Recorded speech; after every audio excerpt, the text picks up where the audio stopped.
السلام علیکم، اسپریڈ اسلام میں خوش آمدید۔ بچپن سے سنتے آ رہے ہیں اچھے اخلاق، اچھے اخلاق، اچھے اخلاق، اخلاق اچھے ہونے چاہیے۔ اچھے اخلاق کہتے کس کو ہیں میرے بیچ اسلامی بھائیوں؟ نبی پاک علیہ الصلوۃ والسلام کا ایک شاندار قول ذرا سنیے، حدیث سنیے۔ آقا فرماتے تم لوگوں کو اپنے اموال سے خوش نہیں کر سکتے۔ کچھ لوگ کہتے ہیں میں پیسے بانٹ دوں گا لوگ میرے قریب آ جائیں گے، نہیں، پیسے سے لوگوں کو خوش نہیں کیا جا سکتا۔ آقا فرماتے لیکن تمہاری خندہ پیشانی اور خوش اخلاقی انہیں خوش کر سکتی ہے۔ مسکراہٹ جو ہے نا، نرم دلی، اخلاق، یہ پیسوں سے زیادہ کارآمد ہے۔ بعض لوگ جب مال ہوتا ہے تو سمجھ لیں میں سب کے دل میں اتر جاؤں گا۔ پیسے سے دل نہیں خریدے جاتے۔ آپ کسی کے جسم پر تو حکومت کر سکتے ہیں، لیکن اگر دلوں پر حکومت کرنی ہے تو وہ اخلاق کے ذریعے ہوگی، وہ محبت کے ذریعے ہوگی، وہ مسکراہٹ کے ذریعے ہوگی۔ نبی پاک علیہ الصلوۃ والسلام فرماتے ہیں قیامت کے دن آپ جاننا چاہیں گے میزان عمل لگے گا نا، سب سے زیادہ وزنی عمل کون سا ہوگا؟ ظاہر ہے جتنا وزنی ہوگا نیکیوں کا پلڑا بھاری ہو جائے گا۔ آقا فرماتے کل قیامت کے دن بندہ مومن کے میزان عمل میں حسن اخلاق سے زیادہ وزنی کوئی عمل نہیں ہوگا، اور بے شک فحش گوئی اور بد کلامی کو اللہ عز و جل پسند نہیں فرماتا۔ The most powerful deed، سب سے زیادہ وزندار جو میزان عمل پر عمل ہے وہ حسن اخلاق ہے۔ ہماری توجہ ہی نہیں ہے۔ بعض اوقات ہم نمازیں پڑھ رہے ہوتے ہیں، روزے بھی رکھ رہے ہوتے ہیں، عبادتیں بھی کر رہے ہوتے ہیں، اخلاق پر کتنی توجہ ہے ہماری؟ بچپن سے سنتے آ رہے ہیں اچھے اخلاق، اچھے اخلاق، اچھے اخلاق، اخلاق اچھے ہونے چاہیے۔ اچھے اخلاق کہتے کس کو ہیں؟ یہ بھی تو کوئی کسی سے پوچھے نا کہ میں مسکراتا ہوں یہی اچھے اخلاق ہے، یا میرے چار دوست مجھ سے خوش ہیں یہی اچھا اخلاق ہے؟ نہیں، قرآن سے پوچھتے ہیں اے اللہ کے پاک کلام ہمیں بتا کہ اچھے اخلاق ہیں کیا؟ قرآن مجید فرقان حمید میں رب عز و جل ارشاد فرماتا ہے، ترجمہ کنز ایمان، اے محبوب معاف کرنا اختیار کرو اور بھلائی کا حکم دو اور جاہلوں سے منہ پھیر لو۔ امیر المومنین سیدنا مشکل کشا کرم اللہ تعالی وجہ الکریم فرماتے ہیں کہ رسول اللہ صلی اللہ تعالی علیہ وسلم نے مجھ سے فرمایا کیا میں اگلوں اور پچھلوں کے بہترین اخلاق کے متعلق تمہاری رہنمائی نہ کروں؟ عرض کی حضور ضرور ارشاد فرمائیے۔ آپ ذرا غور سے سن لیجیے، اگر یہ ڈیفینیشن یاد ہو گئی نا، اور اگر آپ اس ڈیفینیشن پر پورے اترتے ہیں then you will be satisfied کہ ٹھیک ہے میں اچھے اخلاق والا ہوں، اللہ کرے بن جاؤں۔ پیارے آقا فرماتے ہیں جو تمہیں محروم کرے تم اسے عطا کرو۔ ہاں ہے امتحان، جو تمہیں محروم کرے تم اسے عطا کرو، جو تم پر ظلم کرے تم اسے معاف کر دو، اور جو تم سے تعلق توڑے تم اس سے جوڑو۔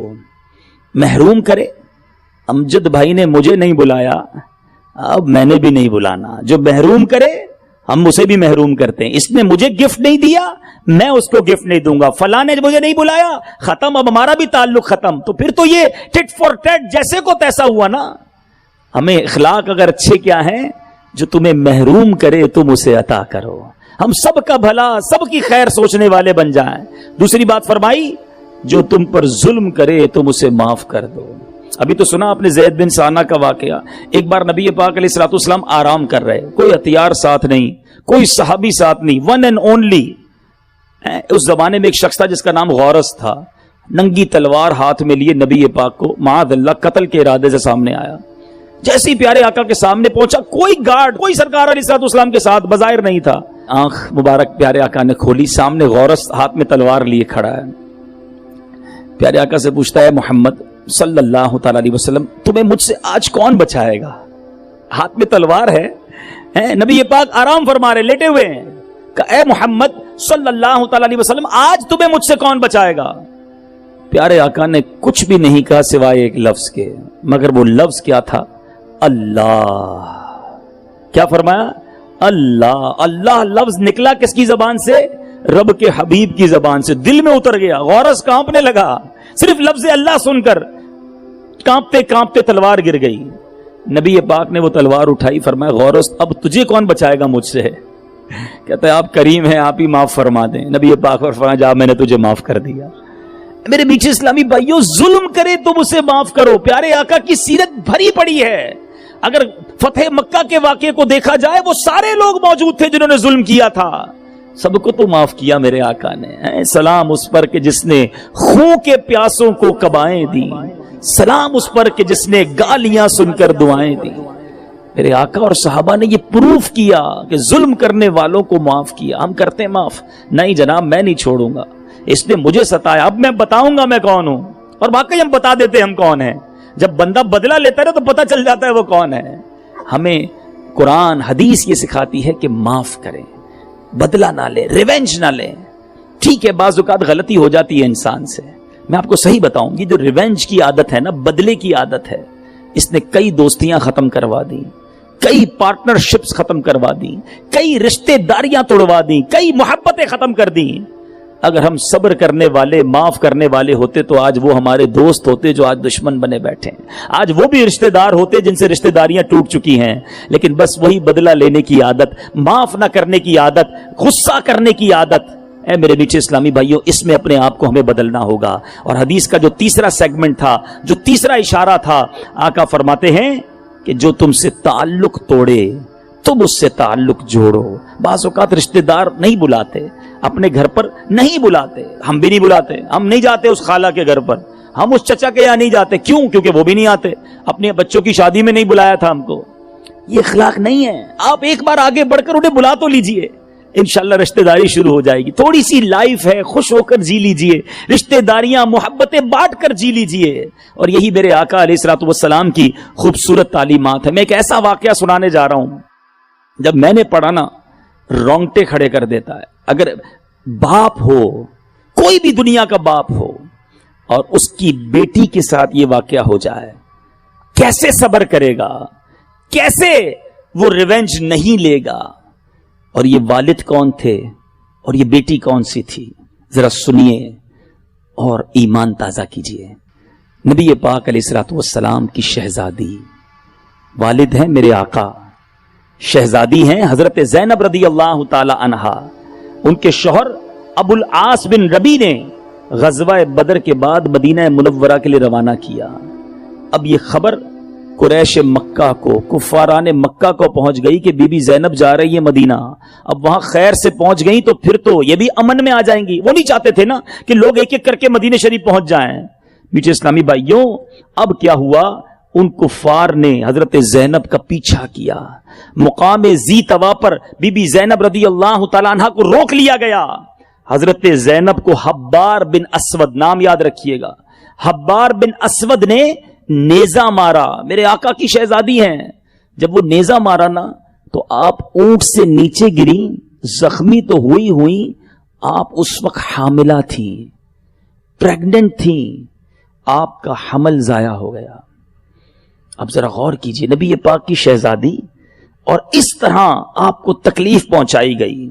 مگر میٹھے اسلامی بھائیوں, یہی حبار بن اسود کچھ عرصے کے بعد مقام جعرانہ پر نبی پاک علیہ الصلوۃ والسلام کے پاس آ کر بیٹھ گیا. اب آیا, حالانکہ یاد رہے کہ ابھی اسلام قبول نہیں کیا تھا. صحابہ کرام نے عرض کی, حضور حبار بن اسود آ گیا ہے. ارشاد فرمایا, میں نے دیکھ لیا ہے اسے. کچھ صحابہ کھڑے ہو گئے کہ اب بدلہ لیتے ہیں, ہماری شہزادی حضور کو اس طرح زخمی کیا, حمل ضائع ہو گیا, کتنی تکلیف ہوئی ہوگی اس باپ سے پوچھو کہ جس کی بیٹی اس طرح زخمی ہو جائے. اور صحابہ غصے کے مارے کھڑے ہو گئے کہ حبار بن اسود کو مار دیں. پیچھے اسلامی بھائیوں, حبار نے کھڑے ہو کر کیا کہا, کہتے ہیں اے اللہ کے نبی صلی اللہ تعالی علیہ وسلم, آپ پر سلامتی ہو. میں گواہی دیتا ہوں کہ اللہ کے سوا کوئی معبود نہیں, اور میں گواہی دیتا ہوں کہ محمد صلی اللہ تعالی علیہ وسلم اللہ کے رسول ہیں. فوراً ایمان لے آیا. کہتے یا رسول اللہ, میں آپ سے بھاگ کر کئی شہروں میں گیا, چھپتا رہا کہ مجھے پتا تھا میں نے جرم بہت بڑا کیا ہے. میں چھپ کر زندگی گزارتا رہا. میں کوشش کرتا رہا کہ میں غیر عربیوں کے ملک میں سیٹل ہو جاؤں, مگر مجھے آپ کی نرم دلی, آپ کا پیارا برتاؤ یاد آتا رہا. اے اللہ کے نبی, ہم شرک میں مبتلا تھے, پھر اللہ نے آپ کے وسیلے سے ہمیں ہدایت دی اور ہمیں ہلاکت سے نجات بخشی. لہٰذا آپ میری جہالت اور میری اس بات کی جس کی آپ تک خبر پہنچی ہے درگزر فرمائیں. میں اپنے برے کاموں کا اعتراف کرتا ہوں, آج معافی مانگتا ہوں, مجھے معاف کر دیجئے. اے میرے میٹھے اسلامی بھائیوں, نبی پاک نے فرمایا, جاؤ میں نے تمہیں معاف کر دیا. یہ ہے میرے آقا کی سیرت. ہمارے پیر پہ کسی کا پیر پڑ جائے نا, اتنا بڑا ظلم تو چھوڑ دیجئے, چلتے چلتے پیر پہ پیر پڑ جائے تو بندہ پیچھے سے آواز لگاتا ہے, اندھے ہو نظر نہیں آتا. کیا اس سے غلطی نہیں ہو سکتی ہے؟ ہماری گاڑی سے کوئی چھوٹا سا اسکریچ موٹر سائیکل والا لگا دے تو جب تک اس کو 2 گالیاں نہ دے میں چین نہیں آتا ہے. چلتے چلتے کوئی گاڑی آگے ہمارے نکالے تو شیشہ اتار کر اس کو جب تک آل فول نہ بکے تو چین نہیں آتا. کیوں اتنی سختی ہے ہمارے اندر, کیوں اتنا ریونج ہے؟ ارے جس نبی کا کلمہ پڑا وہ تو معاف کرنے والے, وہ درگزر کرنے والے, وہ نرمی کرنے والے, اور ان کا غلام کیوں اتنا غصے کا بھرا ہوا ہے کہ نہیں جناب جب تک جواب نہیں دوں گا مجھے چین نہیں آئے گا. صبر کرنے والے بنو, برداشت کرنے والے بنو. میرے بیچ اسلامی بھائیوں, نبی پاک علیہ الصلوۃ والسلام سے ایک بار ایک صحابی نے کمال کا سوال کیا. میں کہتا ہوں کمال سوال ہے. سیدنا ابو دردہ کہتے ہیں کہ میں نے عرض کی یا رسول اللہ مجھے کوئی ایسا عمل ارشاد فرما دیجئے جو مجھے جنت میں داخل کر دے. کون کون چاہتا ہے بھائی؟ سارے ہی چاہتے ہیں نا. ایزی کوسچن, آقا کوئی ایسا عمل بتا دیں کہ جنت میں داخل کر دے. اور نبی پاک نے کوئی بہت لمبی لسٹ نہیں دی. دیر آر اونلی 3 words, صرف 3 میں جواب دیے, 3 لفظوں میں. فرماتے لا تغضب ولک الجنہ, غصہ نہ کیا کرو تیرے لئے جنت ہے. آپ ذرا غور کیجئے, اور ہم غصے ہی کو پکڑ کے بیٹھے ہیں, ریونج کو پکڑ کے بیٹھے ہیں. اور جتنا بندہ پاور میں آتا ہے نا, غریب ہوتا ہے تو تھوڑا نرم ہوتا ہے کیونکہ بگاڑ نہیں سکتا کسی کا. جیسے جیسے پیسہ آتا گیا, تعلقات بنتے گئے ہیں, اسٹیٹس بلند ہوتا گیا, ہمارا جلال بھی بڑھتا گیا, ہمارا ریونج بھی بڑھتا گیا, ہمارا ٹور اور اسٹائل بھی بدلتا گیا کہ اب بتاتا ہوں میں کون ہوں. میرے آقا فرشتوں کے آقا ہیں مگر چٹائی پر سونے والے ہیں, نبیوں کے سردار ہیں مگر غریبوں کے ہاں دعوت کھانے والے ہیں. میرے آقا کونین کے والی ہیں مگر جان کے دشمنوں کو معاف کرنے والے ہیں. میں اور آپ تو ان کے قدموں کی خاک کے برابر بھی نہیں نا. پھر کس بات کا غرور ہے, پھر کس بات کا فخر ہے, پھر کس بات کا ریونج ہے؟ نہیں میرے میٹھے اسلامی بھائیوں, یہ ہم غلط لائن پہ چلے گئے ہیں, یہ ہم غلط روٹ اپنا بیٹھے ہیں. یہ اسلام نہیں ہے, یہ شریعت نہیں ہے, یہ نبی پاک کا طریقہ نہیں. غزوہ احد کا موقع, میرے آقا کے چہرے کو زخمی کر دیا گیا, لہو لہان, خون بہ رہا ہے, مگر زبان پر کیا جاری تھا؟ نبی پاک فرماتے اللہم اہدی قومی فانہم لا یعلمون, اے اللہ عز و جل میری قوم کو ہدایت عطا فرما کیونکہ یہ لوگ مجھے نہیں جانتے. حق کی راہ میں پتھر کھائے, خون میں نہائے طائف میں. حق کی راہ میں پتھر کھائے, خون میں نہائے طائف میں. دین کا کتنی محنت سے کام آپ نے اے سلطان کیا, جہاں کے دشمن خون کے پیاسوں کو بھی شہر مکہ میں عام معافی تم نے عطا کی. کتنا بڑا احسان. میرے بیچ اسلامی بھائیوں ایک اور حدیث سنیے. آقا فرماتے ہیں خوف خدا اور اچھے اخلاق لوگوں کو سب سے زیادہ جنت میں داخل کریں گے. میجورٹی جو جنت میں داخل ہونے والے ہیں نا وہ اچھے اخلاق والے ہوں گے. ہم غور کریں کہ ہم اچھے اخلاق والے ہیں کہ نہیں. اے میرے بیچ اسلامی بھائیوں, اب ایک اور خوبصورت حدیث. آقا فرماتے مومن اپنے اچھے اخلاق کی وجہ سے رات میں عبادت کرنے اور دن کو روزہ رکھنے والے کا درجہ حاصل کر لیتا ہے. اخلاق کی وجہ سے اتنا بڑا عبادت گزار جو اس کے برابر پہنچ سکتا ہے. اللہ مجھے اور آپ کو اچھے اخلاق والا بنا دے, نرم بنا دے, شفیق بنا دے, مسکرانے والا بنا دے, دل آزاریوں سے بچنے والا بنا دے. Turn to Allah Pak before you return to Allah Pak. For more videos, subscribe to Spread Islam.